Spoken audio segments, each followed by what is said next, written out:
kita akan dengarkan secara lengkap dari Mbak Anissa. Selamat malam Mbak Anissa. Selamat malam Pak. Ya, apa kabar? Puji Tuhan Pak, sehat. Haleluya. Ya, Mbak Anissa, terima kasih ya semalam hari ini sudah hadir untuk berbagi dengan teman-teman yang ada di link ini. Apa yang telah Tuhan kerjakan di dalam kehidupanmu, bagaimana Tuhan Yesus datang memberikan peneguhan, memberikan sebuah damai sejahtera, penglihatan yang membawa kehidupan Mbak Anissa untuk bisa menjadi anak Tuhan dan bisa menjadi pewaris daripada kerajaan surga, dan itu adalah hal yang sangat luar biasa dan bisa dibagikan kepada kita semua pada malam hari ini dan akan menguatkan, memberkati kita semua. Oke, waktu dan tempat saya serahkan kepada Mbak Anissa. Silakan Mbak Anissa. Terima kasih Pak buat waktunya. Puji Tuhan, shalom semuanya yang ada di live ini. Puji syukur kehadiran Tuhan Yesus, saya bisa berada di tempat ini. Saya mau menyaksikan kemurahan Tuhan yang begitu dahsyat di dalam kehidupan saya secara pribadi.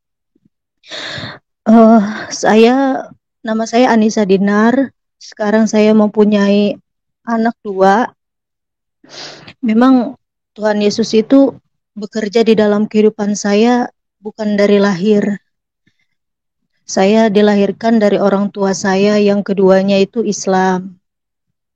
Sebagaimana didikan dari kecil ya saya jalani sampai suatu ketika ada pertengkaran yang hebat kepada orang tua saya. Bahkan sampai saya nggak mengerti apa yang sebenarnya terjadi sama kehidupan saya. Di mana waktu saya kelas 4 SD, saya mengalami semuanya, yaitu orang tua saya berpisah. Jadi pas saya pulang sekolah, saya kelas 4 SD, rumah memang sudah berantakan. Saya nggak mengerti masalah rumah tangga apa sama bapak saya itu mama. Sampai bapak saya pas saya pulang itu bapak saya udah shock dan dengan keadaan rumah yang berantakan. Di situ saya cuma tanya, ada apa bapak? Saya bilang gitu. Kenapa ini rumah berantakan? Mama mana? Saya bilang gitu. Ya, bapak belum bisa jawab. Di saat itu masih shock sekali soalnya mungkin mereka habis bertengkar hebat. Di situ saya cuma hanya diam melihat keadaan rumah. Pas besoknya itu bapak mulai bilang sama saya, gak usah lagi ingat-ingat sama mama. Saya bilang kenapa? Iya kata bapak, mama itu gak bakalan pulang lagi katanya. Karena mama dia gak mau hidup sama kita, mama pergi ninggalin kita. Di situ saya nggak percaya karena bapak saya bilang kayak gitu. Saya nggak percaya karena mama saya itu sayang banget sama saya. Sampai saya kelas 4 SD pun dia selalu antar saya sekolah. Bahkan dia itu benar-benar dia jemput saya sekolah kalau saya kehujanan gitu. Saya nggak percaya kalau mama saya pergi ninggalin saya. Saya bilang mama pasti pulang kan, tapi bapak saya nggak bisa jawab. Di situ kami jalani hari-hari. Saya masih ingat mama saya terus. Kira-kira seminggu saya ditinggalin sama mama saya. Ada orang datang yang bilang kalau rumah itu sudah dijual tanpa pengetahuan bapak saya. Di situ bapak saya shock banget sampai pingsan, sampai sakit. Saya di umur yang masih kecil nggak bisa melakukan apa-apa karena saya pun nggak mengerti harus gimana. Saya nggak ngerti harus ngadu sama siapa karena memang saya anak satu-satunya. Lalu keluarlah kami dari rumah kami ini dengan cara terusir ya dari rumah kami dengan membawa baju-baju seadanya yang ada di tas. Pergilah saya sama bapak saya bopong bapak saya karena keadaan bapak saya sakit. Di situ saya nggak tahu harus kemana. Di situ karena saudara pun banyak, tapi mereka tutup pintu semua. Mereka nggak mau tahu apa yang terjadi gitu. Jadi saya bawa bapak saya itu ke pos ronda yang buat jaga malam itu. Disitulah saya bawa bapak saya karena keadaan bapak saya yang sakit.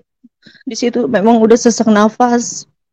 Saya sampai bingung mau gimana untuk uh, bapak saya beli obat untuk makan. Di situ saya berusaha dengan pikiran saya ke warung nasi. Mungkin saya bisa cuci piring, bisa dikasih nasi buat makan saya sama bapak saya. Di situ saya langsung ke warteg, saya bilang, "Bu, boleh nggak saya bantuin? Soalnya bapak saya sakit, saya butuh nasi untuk bapak saya bisa makan."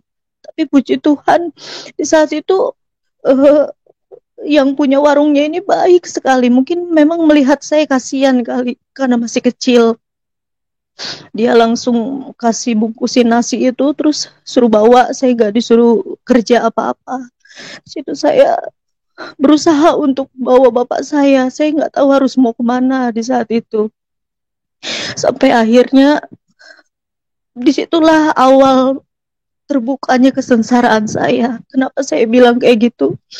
Karena posisinya saya nggak tahu harus mau kemana sama bapak saya. Saya harus bawa bapak saya kemana, saya nggak tahu. Saya masih kecil. Jadi ada tempat yang bisa berteduh. Sebentar ya kami berteduh. Karena pernah kami juga tinggal di pelataran masjid. Tapi kami nggak boleh lama-lama di situ. Sampai kami juga pernah tidur di kuburan. Tapi lama-lama jalan lagi kami, saya sama bapak saya. Sampai akhirnya bapak saya bilang, e, jangan jangan ikut bapak, katanya kasihan sama saya, katanya. Kata bapak, kamu di pesantren aja, karena bapak nggak tega ngeliatin kamu tidur di jalanan gitu, apalagi anak perempuan, kata bapak saya. Akhirnya dengan terpaksa saya nurut sama bapak saya untuk di pesantren. Padahal jujur saya benar-benar nggak mau ninggalin bapak saya karena keadaan bapak saya yang nggak ada rumah, dia pun nggak tahu mau kemana. Saya di pesantren gitu. Tapi karena kata bapak demi kebaikan saya, diantarlah saya ke pesantren yang ada di daerah Bogor. Pesantren itu bukan pesantren modern, masih mengajarkan agama yang kental sekali. Tempatnya pun sampai perbukitan, sampai nggak ada listrik, benar-benar itu yang pengajarannya tuh agama banget. Disitulah saya tinggal. Memang terpisah sama bapak saya selalu berdoa gitu ya buat bapak saya, agar bapak saya bisa makan. Saya bilang dimanapun dia, bapak saya biar bisa makan, biar ada rezeki gitu. Saya di pesantren dari kelas putus sekolah kelas 4 SD sampai dengan 15 tahun saya di pesantren. Banyak banyak hal-hal yang saya rasakan di pesantren. Memang pengajaran agama ya full, nggak ada pelajaran-pelajaran semananya sekolah gitu.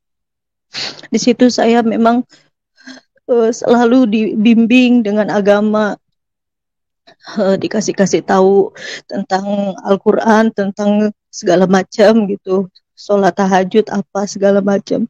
Tapi di hati saya ini saya selalu teringat sama bapak saya. Saya bilang, saya nggak mau terus-terusan kayak gini.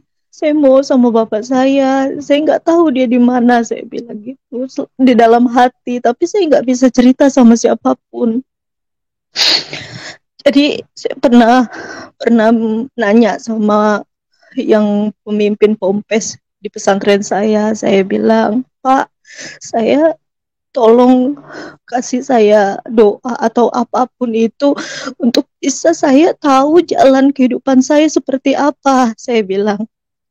Lalu Pak Ustadznya ini bilang sama saya, ya kamu banyakin sholat tahajud aja, katanya. nanti kamu ada jalan yang terbaik buat kamu, mungkin nanti ada jodohmu yang mau nikahin kamu katanya.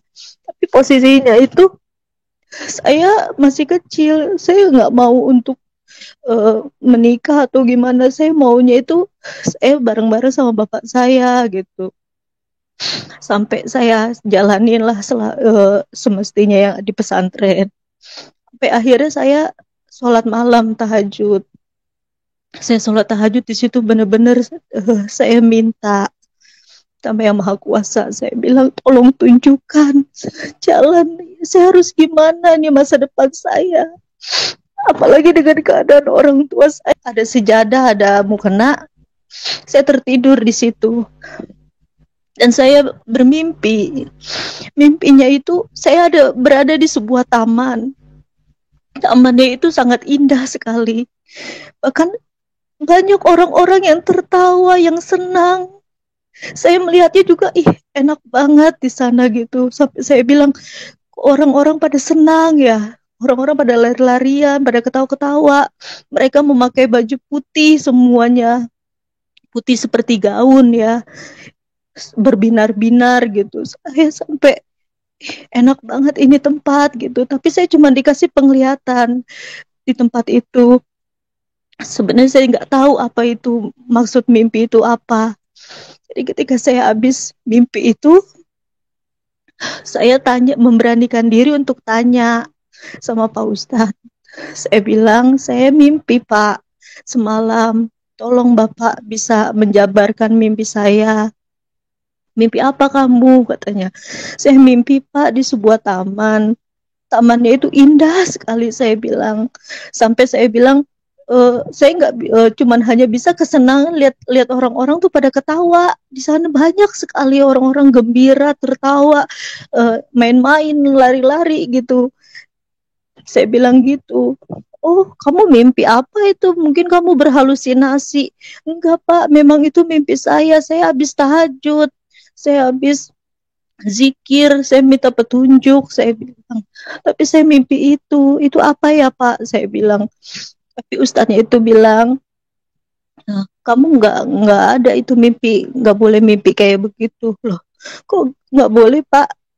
Iya, kamu tuh harusnya mimpinya itu dapat petunjuk yang lain, bukan ada di taman yang kamu ceritain gitu, katanya gitu. Pokoknya kamu nggak usah lagi lah berhayal-hayal, jadinya ke bawah mimpi katanya gitu. Sampai akhirnya saya nggak dapet petunjuk apa-apa dari Pak Ustadz ini. Dia nggak bisa menjelaskan mimpi saya ini apa. Akhirnya saya udah nggak nanya lagi, saya pendem aja di dalam diri saya.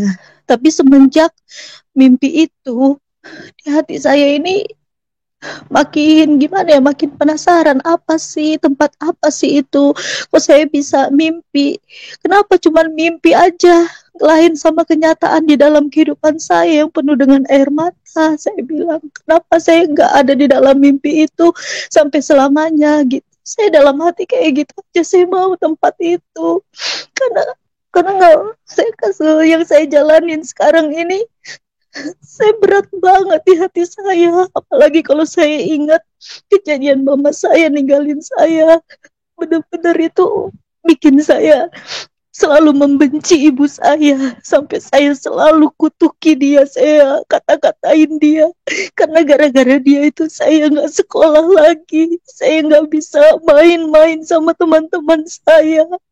Bahkan saya sama bapak saya harus tidur di jalanan. Saya selalu tanamkan kebencian itu sama mama saya. Bahkan setiap saya ingat sama kejadian itu, terus saya jadi pemarah. Bahkan saya sampai dibilang kasar gitu ya. Pokoknya saya marah-marah dan gak jelas. Sampai akhirnya ketika mimpi itu gak ada yang bisa jabarin. Saya akhirnya memutuskan untuk keluar dari pesantren itu, karena bukan karena mimpi itu sih sebenarnya, tapi karena saya mau ketemu sama bapak saya mau cari. Karena dalam hati saya ini, saya nggak bisa ini kayak gini terus, nggak bisa. Saya harus tahu masa depan saya gimana. Masa bapak saya di mana saya di mana gitu. Saya maunya tahu bapak saya di mana, jadi saya bisa bersama gitu. Akhirnya saya minta izin sama Pak Ustadz dengan baik-baik untuk keluar dari pesantren. Pak Ustadznya bilang, ya udah kalau kamu mau keluar, itu kan permintaan kamu sendiri. Kamu udah ada bekal yang banyak dari pengajaran yang diberikan di sini. Karena kamu nggak sabar. Kalau kamu sabar di sini, pasti kamu nanti dapat petunjuk. Siapa tahu ada yang nikahin kamu, kamu bisa hidup enak langsung katanya. Di situ saya ya udah, saya pamitan. Akhirnya saya cari bapak saya. Saya cari bapak saya kemana-mana. Ternyata ada petunjuk bapak saya jadi marbot di masjid. Di situ saya senang sekali bisa melihat bapak saya di situ. Dan saya pun ikut tinggal sama bapak saya di masjid, tidur di pelataran masjid. Karena bapak saya jagain masjid itu bersih-bersih kalau setiap hari Jumat gitu kan, sholat Jumat. Tapi bukannya digaji, cuman bersih-bersih itu nanti dikasih gitu, cuma setiap hari Jumat, karena marbot yang aslinya tuh ada yang digaji di situ.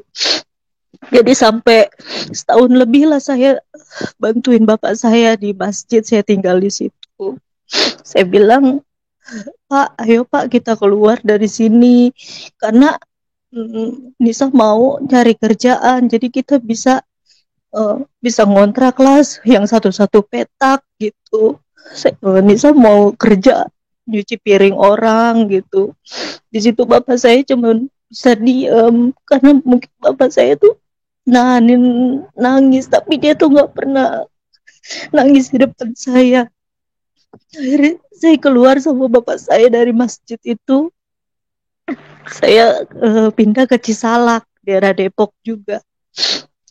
Di situ memang ada satu keluarga, dia punya catering, punya rumah makan. Saya bantu-bantuin di situ sampai saya bisa ngontrak satu petak sama bapak saya. Saya bantu-bantuin bersih-bersihin atau bantu-bantuin dia lah gitu kalau dia ada pesanan. Dari situ saya masih bingung karena pasti saya ini nggak ada masa depan, siapa yang mau gitu sama saya, karena posisinya saya juga ya hidupnya kayak begini, siapa yang mau temanan sama saya. Bahkan di saat itu orang-orang masih bisa sekolah, tapi saya nggak ngerasain, saya nggak ngerasain masa-masa sekolah. Tapi biarlah, yang penting saya bisa hidup sama bapak saya bisa makan gak makan, tapi saya bisa bareng sama bapak saya. Dan gak lama dari saya masih bekerja itu, saya ketemu sama laki-laki, yaitu yang menjadi suami saya sekarang sampai saat ini. Awalnya saya juga nggak mau ya, karena saya takut, karena takutnya itu cuma dimain-mainin aja. Di situ saya masih usia 16 tahun. Saya bilang, saya nggak mau pacaran, saya takut. Tapi ternyata laki-laki ini, suami saya ini, dia serius untuk menikahi saya. Karena saya belum punya KTP. Jadi zaman dulu itu kan kalau ngurus KTP bisa gampang ya di RT gitu. Jadi dituain lah umurnya. Saya bilang, saya tahu kalau dia itu Kristen. Saya bilang, terus gimana, saya nggak mau, saya harus tetap nikah secara agama saya bilang sama dia. Tapi dia dengan proses yang panjang, akhirnya dia memutuskan untuk menikah sama saya secara Islam. Itu pun butuh perjuangan dia sampai diusir ya sama keluarganya. Pasti nggak terima orang tuanya. Itu pengorbanan dia yang luar biasa di saat itu. Sampai dia meninggalkan hak-hak dia sama dia orang tuanya untuk menikahi saya. Padahal saya ini cuma apa, saya nggak punya apa-apa. Bahkan saya aja nggak sekolah, nggak ada pendidikan. Di situ saya bilang sama dia, ya nggak usah lah kita lanjutin. Saya kasihan sama kamu, saya bilang. Tapi dia selalu bilang pernikahan itu nggak bisa main-main. Apalagi pilihannya kan udah kita yang pilih, kata dia. Di situ dia memberanikan diri, dia siap untuk menikah sama saya secara Islam. Akhirnya kami nikah, ada saksi gitu kan. Terus ada kakek saya, ada bapak saya. Kami menikah secara Islam, menjalani dengan dua agama dalam rumah tangga. Sampai kalau saya malam, saya ngaji, saya sholat gitu.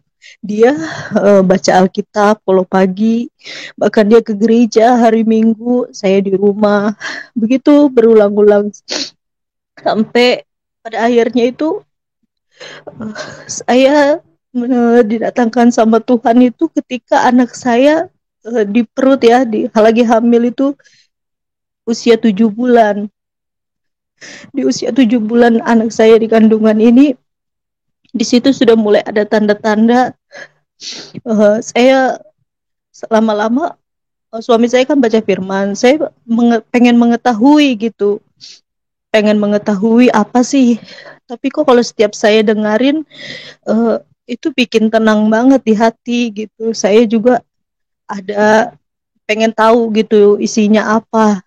Jadi saya memberanikan diri untuk buka Alkitab itu pas suami saya lagi nggak ada. Saya buka Alkitab itu, itulah pertama kali saya pegang Alkitab orang Kristen ya. Pertama kali. Saya pun nggak tahu.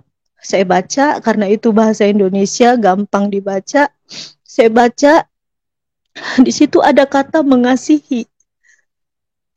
Nah, kata mengasihi ini memang simpel sekali mengasihi, tapi kalau buat saya pas pertama kali saya baca itu, di hati saya langsung gimana ya dibilang ya, langsung saya tuh gak kuat. Langsung saya bilang, kok mengasihi ini apa ya, saya bilang gitu. Saya pikirin itu sambil saya baca. Tapi lama-kelamaan di hati ini kok tenang banget ya baca Alkitab ini. Kayak kita lagi cerita sama orang, nah orangnya itu lagi nasihatin kita gitu di dalam bacaan itu yang saya rasa. Jadi pas suami saya sudah pulang, saya tutup lagi Alkitab karena saya nggak mau dia tahu saya baca Alkitab. Sejak itu pas malam itu memang saya mikirin aja kata-kata mengasihi ini apa ya, kok pas begitu saya baca pertama kali kok jantung saya tuh langsung ada apa ya, kayak tiba-tiba kalau langsung ser gitu di hati ini, ada apa ya kata-kata mengasihi ini. Sampai akhirnya saya tertidur, saya habis sholat dan suami saya juga udah mau tidur, dia berdoa, ya kami masing-masing berdoa. Akhirnya di situ saya tidur dengan posisi terlentang karena di situ saya hamil 7 bulan. Nah, pas di tengah-tengah tidur kami, saya ini bukannya mimpi ya. Jadi dari posisi tidur terbaring, ada yang bangunin terduduk. Nah, terduduknya ini kayak orang bangunin secara paksa dari tidur duduk gitu, posisi duduk. Itu saya bangun, saya duduk. Tapi saya masih linglung. Siapa yang bangunin saya nggak tahu. Tiba-tiba saya terduduk. Tapi berasa saya disentuh dari belakang, saya berasa karena didudukin. Lalu pas saya masih duduk itu ada sebuah sinar dari jauh. Nah, sinar itu lama-kelamaan maju ke depan, nggak bisa saya lihat karena terlalu silau sekali di mata, sampai saya nggak berani buka mata, saya tutup, saya nunduk, makin ke depan, makin di hadapan saya itu luar biasa cahaya ini. Saya juga belum tahu di saat itu ini apa ya. Berpikiran di dalam hati, apa saya ditemuin setan gitu. Karena kan saya kan nggak tahu sama sekali hal-hal kayak gitu. Jadi begitu sinar itu dekat, dekat sekali dengan saya nunduk, saya nggak bisa lihat. Ada suara di dalam sinar itu. Ada suara yang berkata, "Hai anakku yang kukasihi, engkau sudah kupilih." Ada suara yang seperti itu. Saya nggak ngerti itu siapa yang datang waktu itu. Saya nggak tahu apa maksud uh, sosok itu yang datang. Di situ saya cuman terdiam dan tiba-tiba saya menangis. Menangis sampai saya, mungkin kalau tetangga tahu saya teriak-teriak kali. Saya nangis karena apa, saya diingatkan selama ini saya menyimpan dendam sama ibu saya. Selama ini di hati saya tuh selalu marah kalau setiap saya ingat ibu saya. Saya nangis sepanjang malam itu. Sampai tiba-tiba ada angin tertiup di atas kepala saya. Kayak ada yang niup. Itu memang berasa banget. Sampai adem gitu di kepala saya. Di situ saya langsung, di hati ini kayak yang tadinya berat gitu di hati, tiba-tiba kayak plong gitu. Dan saya juga eh, nggak mengingat mama saya lagi. Kalau kalau saya ingat kan biasa saya marah, tapi ini kalau saya ingat, saya udah biasa aja gitu di saat itu. Pas udah cahaya itu mulai redup ke belakang perlahan, akhirnya hilang, dan saya melanjutkan tidur saya. Dan keesokan paginya saya memberanikan diri untuk bertanya sama tante dari suami saya karena dia kan Kristen. Saya nanya, "Tante, saya semalam itu mimpi." Tapi tapi bukan mimpi, saya benar-benar dibangunin dan terduduk. Saya bilang, saya ceritain ada cahaya yang datang dan ada suara. Saya ceritain semuanya. Kata tante saya, "Oh puji Tuhan, kamu itu udah dipilih sama Tuhan. Tuhan Yesus sendiri yang datang sama kamu," katanya. Awalnya di situ saya masih nggak tahu apa-apa. Masih saya diam. "Oh gitu ya tante," saya bilang gitu. "Iya, tapi kamu harus mantapin hati kamu dulu. Karena di Kristen itu nggak boleh ada paksaan. Itu harus dari diri kamu sendiri." Terus nggak lama dari situ saya pulang.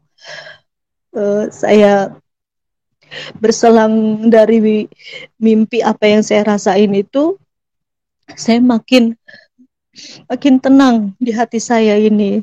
Jadi saya rasa kok kayaknya beda banget ya selama saya mimpi itu, sampai saat saya udah mau 8 bulan ya usia kandungan saya entah kenapa langsung bilang pas suami saya mau pergi ke gereja, saya bilang, "Saya ikut ya," saya bilang gitu. Dia pun kaget karena nggak pernahnya saya mau ikut kan. Dia kan emang nggak pernah sama sekali uh, bilang sama saya untuk di Kristen, nggak pernah sama sekali dia tuh mengajak-ngajak saya. Bahkan dia selalu mengingatkan saya gitu kalau saya belum sholat atau apa gitu. Di situ saya, tak kenapa saya bilang saya mau ikut ke gereja. Emang awalnya saya mau tahu di dalam gereja itu seperti apa, ngapain aja gitu. Di situ saya pengen tahu. Berangkatlah saya sama suami saya yang ke gereja suami saya. Di situ saya duduk dengerin puji-pujian ya, karena saya kan nggak tahu waktu itu. Nah puji-pujiannya ini saya dengar sambil saya duduk, saya tutup mata. Kok enak banget di hati ini ya. Saya sampai nangis gitu, walaupun saya nggak ngerti di saat itu kan. Kok puji-pujiannya ini menyentuh banget, bikin ada kelegaan di hati gitu. Sampai saya bilang sama tante saya, "Apa yang saya rasain ini tante ya, kok luar biasa banget di hati saya. Kamu udah mulai terjamah sama Tuhan. Tinggal kamu lebih memantapkan lagi gitu kata tante saya. Dan pada akhirnya Bapak Gembala yang ada di gereja itu bilang kalau ada yang mau didoain maju ke altar. Karena saya nggak tahu tata cara di gereja itu sama sekali, ya tiba-tiba kata tante saya, loh kamu ngapain maju? Katanya gitu. Saya nggak tahu, tiba-tiba saya maju ke altar, saya sujud gitu. Saya didoain di situ sama Bapak Gembala di situ. Nangislah saya sampai saya udah mau jatuh karena takut. Saya kan lagi hamil besar, pada pegangin saya. Saya nangis di situ didoain. Saya langsung di hati langsung bilang, saya mengampuni mama saya. Saya mengampuni dia. Saya lepaskan semua amarah saya dan kebencian saya sama bapak saya. Walaupun dia sudah pergi ninggalin saya. Sehingga saya nggak bisa sekolah. Sehingga saya hidup sengsara. Saya memaafkan mama saya. Di situ di hati saya ngomong. Dan saya habis didoain sama Bapak Gembala itu. Bapak Gembala bilang, ini ada Alkitab, kamu baca. Dan kalau memang kamu sudah mantap, kamu datang lagi ke sini untuk dibaptis. Pulanglah saya dengan mau melahirkan itu kan dari 8 bulan, udah mau siap-siap melahirkan. 2 minggu setelah saya habis dari gereja itu, sambil saya baca-baca Alkitab, saya berpikir langsung. Ketika saya baca Alkitab, saya ada ketenangan. Kayak lagi curhat sama orang, tapi orang itu nanggapin kita gitu. Terus kalau kita di gereja, saya ngerasain puji-pujian itu kok tenang gitu. Jadi saya yang belum pernah saya alami selama kehidupan saya yang belakang, yang waktu dari saya kecil, itu beda banget yang saya rasain. Kok cuman kayak gini aja saya bisa tenang ya di hati. Saya bisa maafin mama saya bisa ngontrol diri saya gitu. Akhirnya saya bilang sama suami, saya mau ikut Tuhan. Saya mau ikut Tuhan Yesus, saya bilang. Karena kehidupan saya ini udah tenang sekali. Saya bisa mengampuni, saya bilang. Banyak perubahan di dalam hati saya. Akhirnya kata suami, kamu benar-benar, kamu harus minta izin dulu sama bapak kamu, katanya. Akhirnya saya memberanikan diri izin sama bapak saya. Saya pasti udah ngira kalau saya bakalan dibenci sama bapak saya. Karena orang tua mana kan yang mengizinkan anaknya itu untuk pindah agama. Pasti nggak ada yang terima. Tapi bapak saya ini kebalikannya. Saya minta izin waktu itu. Bapak saya bilang, apapun yang Neng jalanin, katanya, jalanin dengan benar. Agama apapun sama, Neng, katanya. Yang penting Neng ngejalanin dengan benar. Itu kata bapak saya. Di situ saya bilang terima kasih Pak, udah ngertiin Nisa. Saya bilang, bapak saya di situ mengizinkan untuk saya dibaptis. Dengan bapak saya memang datang ke gereja, tapi dia di altarnya, di halaman gereja. Dia menyaksikan saya dibaptis. Jadi pas udah saya minta izin sama bapak saya bilang sama Bapak Gembala untuk saya mantap untuk dibaptis. Tapi nggak mudah langsung dibaptis. Ada proses yang dimana saya harus alami. Ketika saya mau hari hanya dibaptis itu, paginya kakek saya datang nih sama keluarga yang lain. Dengan datang ingin menghakimi saya. Mereka nggak terima kalau saya itu jadi kafir, katanya. Bahkan dia mau pukul suami saya. Katanya karena suami saya udah mempengaruhi saya bisa jadi Kristen gitu. Di situ saya bilang, saya bukan dipengaruhi sama siapa-siapa. Karena saya tahu ada kedamaian di dalam Tuhan Yesus. Apa selama ini kalian ada di kala saya sengsara? Saya bilang, enggak kan? Saya bilang, apa kalian mau tahu saya tidur di jalanan? Kalian tutup mata semuanya kan? Jadi apapun jalan yang saya pilih, itu ada damai di hati saya bilang. Inilah jalan yang terbaik buat saya. Tapi tetap kakek saya ini nggak mengizinkan saya sampai semua orang-orang yang dia bawa ini mau menghakimi saya, bahkan dia mau biar saya jangan berangkat gitu dibaptis. Sampai mereka lempar-lempari kami kan. Di situ memang saya dikontrakan. Sampai yang ngontrak di samping saya itu takut semua karena ada kegaduhan. Dilempar-lemparinnya, saya pas mau melangkah keluar, kaki saya kotor semuanya. Bahkan hujatan-hujatan itu sampai diteriak-teriakin apa segala macam. Tapi saya bilang sama suami, ayo kita melangkah, ini belum ada apa-apanya, kita harus berjuang sampai ke gereja. Saya bilang, walaupun di saat itu suasananya benar-benar mereka itu sampai lempar-lempar saya, lempar-lempar segala macam. Tapi tetap mereka itu menghalangi saya untuk jalan. Sampai saya bilang, ayo udah cepat kita jalan. Mereka tetap itu dari belakang mau nyusul kami. Tapi di pertengahan jalan mau dekat ke gereja, tiba-tiba mereka udah nggak lagi ngikutin kami. Disitulah kami bisa sampai di gereja. Dan dengan kaki yang kotor dan baju yang kotor karena kena lempar-lemparan. Dan Bapak Gembala bilang, ada apa? Saya bilang, nggak ada apa-apa Pak. Saya bilang gitu. Kok kotor sekali? Iya Pak, nggak apa-apa. Akhirnya di situ saya bisa dibaptis. Ketika saya dibaptis, selam saya pas keluar dari air itu, di situ saya merasakan beban yang di hati ini yang selama ini saya rasain itu hilang seketika. Bahkan hati mengampuni ada di dalam hati saya. Saya melupakan semua yang orang-orang benci sama saya. Saya maafkan mereka.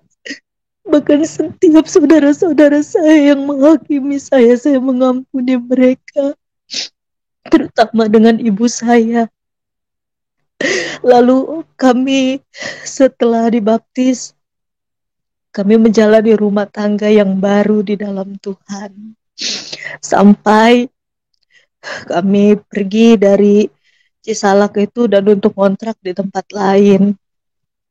Karena kami udah malu waktu itu dilempar-lemparin itu kan. Kami pindah kontrakan. Masih di daerah Depok juga. Kami memutuskan untuk tidak dekat dengan saudara saya dan saudara dari suami. Jadi benar-benar kami berumah tangga ya jalanin berdua. Dan akhirnya waktu itu pas saya melahirkan, nah bapak saya datang dan bapak saya sekalian pamit sama saya waktu itu. Dia bilang dia mau ke Jawa, dia mau menikah dan dia mau hidup di sana. Saya bilang, bapak tinggal di Jawa di mana? Tapi bapak nggak mau kasih tahu. Dia bilang sama saya, Nisa kan udah rumah tangga, jadi Nisa harus jalanin rumah tangga Nisa dengan baik. Jangan mikirin bapak lagi, bapak udah selesai. Yang penting Nisa kan udah rumah tangga, katanya udah punya anak, urus anak yang benar. Itu kata bapak, itu terakhir kalinya bapak bilang sama saya. Sampai saat ini saya nggak pernah lagi ketemu. Dan saya nggak tahu keberadaannya di mana, di Jawanya pun saya nggak tahu di mana. Dan akhirnya sampai saat ini kami jalani kehidupan rumah tangga kami yang apa adanya dengan suami saya seorang ojek online. Keadaan kami apapun kami jalani, kami percaya Tuhan tolong saya, pasti Tuhan tolong juga setiap permasalahan. Dan saya Tuhan kasih talenta untuk berdagang, jualan kecil-kecilan. Saya jualan, apalagi di masa pandemi ini kan gak bisa keliling ya. Akhirnya saya berjualan itu secara lewat grup Facebook. Saya posting gitu makanan-makanan yang saya jual, kalau ada yang pesan saya antar. Jadi memang selama pandemi orang-orang pada takut keluar, justru saya malah keluar karena saya bilang sama Tuhan, kasihan anak saya bukannya nantangin penyakit. Saya bukan nantangin penyakit, tapi saya bilang sama Tuhan, Tuhan jagai saya. Saya mau keluar nganterin makanan. Tuhan jauhkan saya dari segala virus-virus karena Tuhan lebih tahu. Saya lakukan ini untuk anak-anak saya biar bisa makan. Jadi ada satu lagi kesaksian terbesar saya baru-baru ini, di mana anak saya ini yang pertama, yang laki-laki itu baru lulus SD tahun ini dan harus SMP. Jadi anak saya kan harus online ya daftarnya waktu itu SMP karena masih corona, lagi PSBB, harus secara online. Nah, saya daftarin anak saya dari jauh-jauh, saya udah urus itu surat keterangan miskin, terus saya minta tolong sama sekolah SD-nya itu untuk dibuatkan surat tidak mampu, saya udah persiapkan. Jadi pas hari H-nya daftar sekolah ini, saya masukin lah surat-surat keterangan miskin saya ini apa segala macam. Rupanya anak saya nggak diterima. Nah, nggak diterima itu, saya di situ saya bilang, oh Tuhan, kok anak saya nggak ada namanya ya? Saya bilang, mungkin di kesempatan kedua ini nanti terakhir anak saya bisa masuk dengan jalur zonasi. Karena zonasi itu kan yang dekat rumahnya dari sekolah. Kebetulan rumah saya dekat dari sekolahan SMP ini, negeri.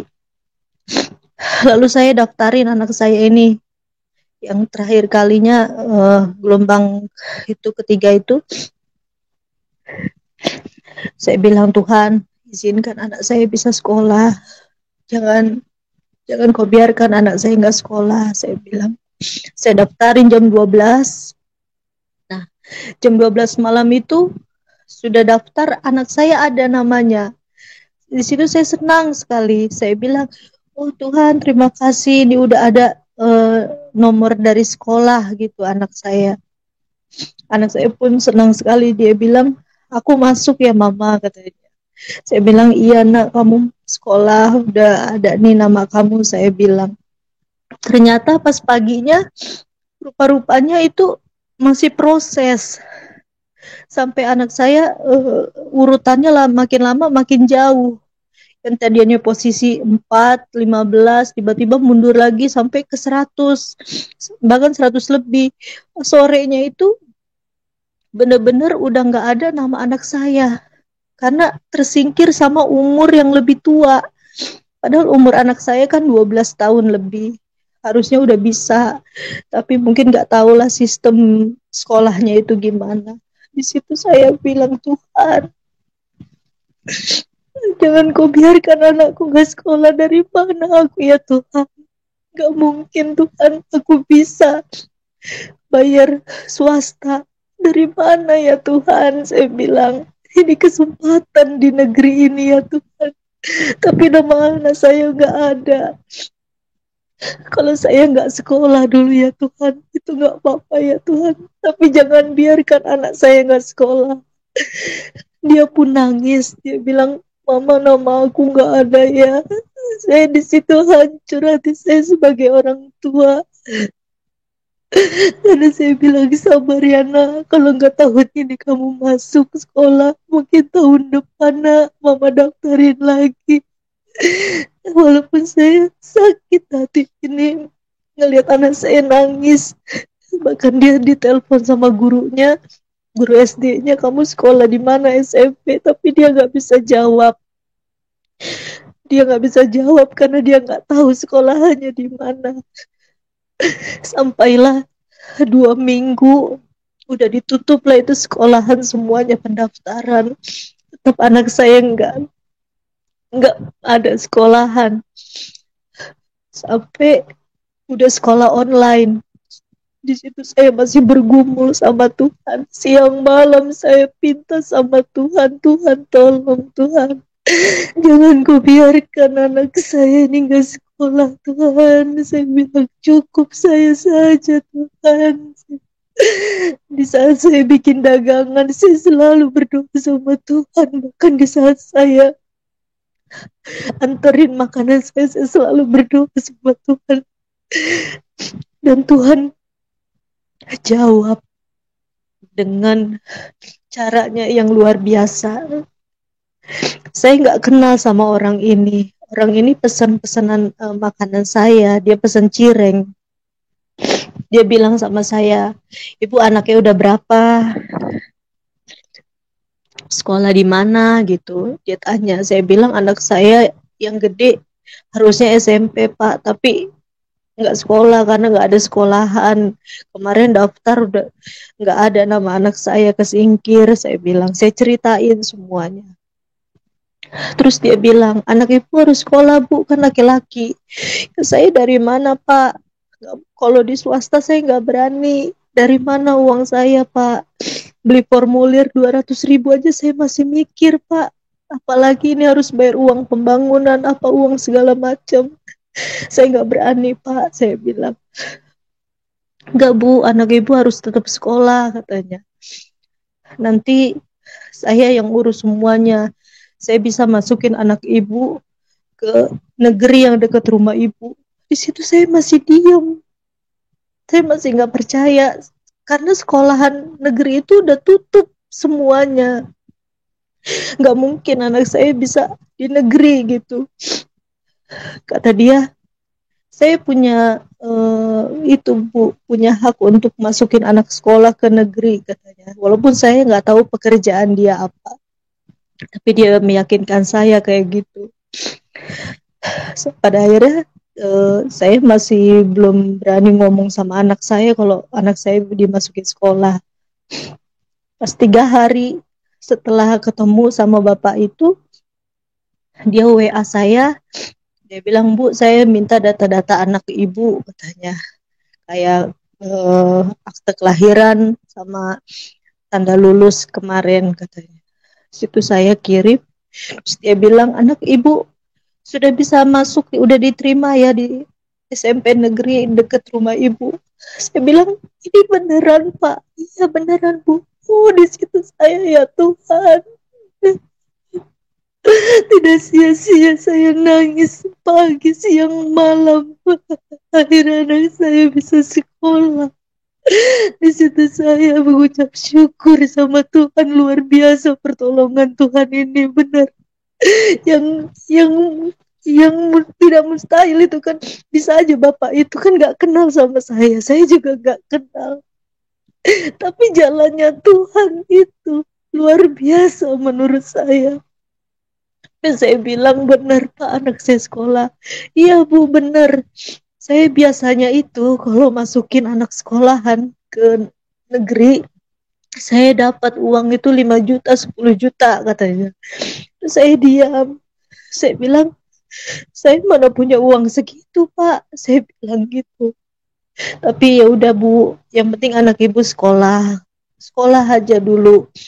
Nanti ada pun berkat ibu, ibu kasih sama saya.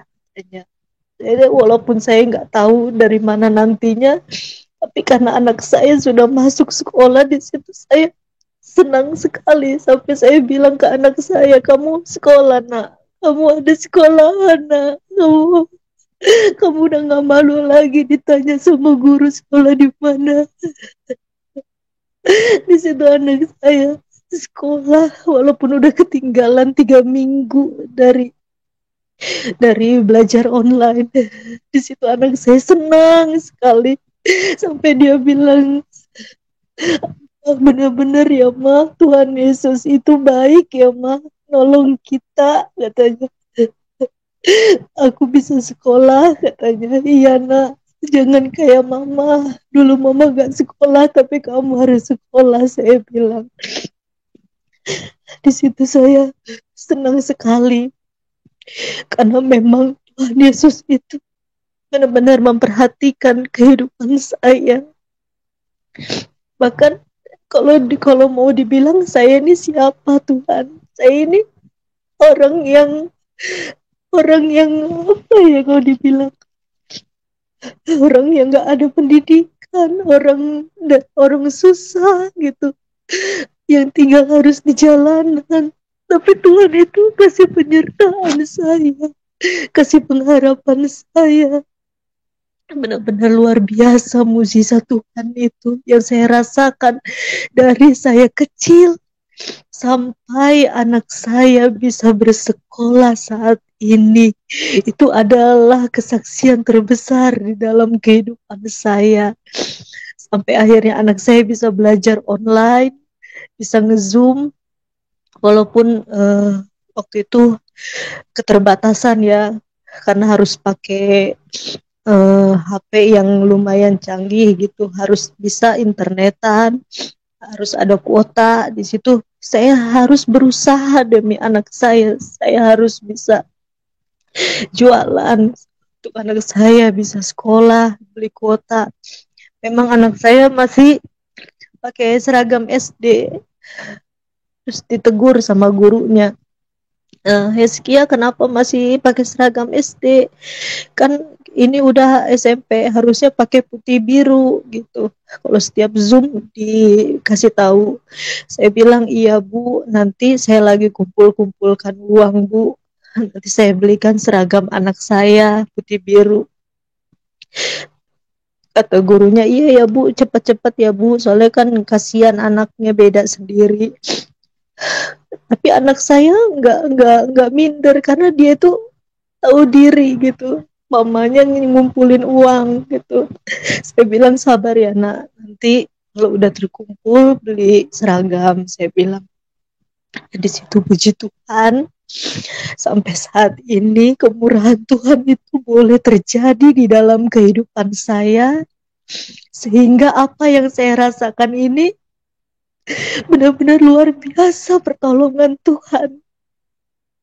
Apa yang gak mungkin itu jadi mungkin bagi Tuhan.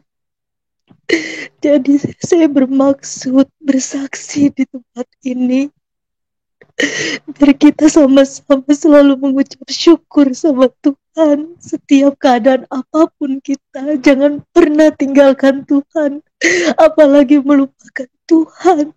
Karena Tuhan sudah baik buat kita. Kita nggak minta apapun, Tuhan tahu hati kita. Karena itu saya mengucap syukur di malam hari ini. Saya bisa dikasih kesempatan, saya bisa menyaksikan kemurahan Tuhan yang berlaku di dalam kehidupan saya, di kehidupan keluarga saya, kehidupan anak saya. Biarlah menjadi berkat buat kita semua, dan biar Tuhan Yesus saja menyertai kita semua. Amin. Terima kasih kesaksian saya. Oke, puji Tuhan. Terima kasih buat Mbak Anissa Dinar atas kesaksiannya yang luar biasa.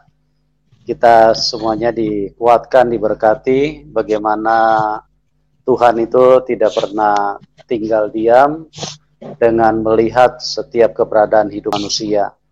Asalkan saja manusia mau datang kepada Tuhan, mau mencari Tuhan, maka Tuhan akan menyatakan dirinya. Karena dia Tuhan yang memang selalu setia. Dia selalu hadir di dalam setiap ciptaannya. Semuanya di dalam kontrolnya, ya. Matahari pun di dalam kontrol Tuhan, laut, semua ciptaan Tuhan ada di dalam kontrol Tuhan. Itu sebabnya matahari tanpa kekuatan manusia, tanpa hal-hal yang ada di dalam dunia, semuanya bekerja sesuai dengan apa yang telah ditetapkan oleh Tuhan. Ya, matahari setiap jam 6 sore, matahari sudah terbenam dengan sendirinya. Karena itu merupakan ketetapan Tuhan. Setiap pagi jam 6, matahari sudah perlahan-lahan muncul di ufuk timur. Itulah kebesaran Tuhan. Kita tidak perlu mengupayakannya, kita juga tidak perlu meminta-minta, tapi Tuhan setia. Kenapa? Karena memang Tuhan sangat baik. Dan pada malam hari ini, kita sudah dengar bagaimana Tuhan setia kepada Anissa Dinar. Dari kehidupannya yang kecil, dari masa kecilnya sudah terjadi tragedi perpecahan rumah tangga, dan apa yang terjadi, Tuhan Yesus datang dan menolong Mbak Anissa. Ya, kuasa Tuhan yang sama juga bisa terjadi di dalam hidupmu. Kalau engkau mau datang kepada Tuhan dan mau berkata, Tuhan, nyatakan dirimu kepadaku, hampirilah diriku, aku butuh Tuhan yang sesungguhnya yang menciptakan diriku, maka Tuhan Yesus pasti akan menyatakan dirinya kepada Anda. Yang mau mendukung Ibu Anissa, silakan ya, di bawah layar YouTube. Kami sudah cantumkan nomor rekening beliau. Ya, silakan kita dukung supaya Ibu Anissa bisa eksis di dalam perjalanan imannya. Dia bisa terus bersemangat untuk menjadi saksi Tuhan. Dan kita cukupkan dulu sampai di sini karena kita sudah 2 jam lebih, ya. Terima kasih buat semua yang sudah bersama-sama di dalam link ini. Doa kami buat Anda semua diberkati Tuhan dan bisa masuk di dalam rencana dan kehendak Bapa di surga. Dan juga bagi yang belum mendapat kesempatan berdiskusi pada malam hari ini, kami arahkan untuk ke program selanjutnya. Kami mengasihi Anda semua. Kami sangat respect dengan semua teman-teman yang ada di dalam link ini. Dan tetap semangat, dan Tuhan Yesus memberkati kita semua, dan salam kemenangan buat kita semua. Amin. Amin. Amin.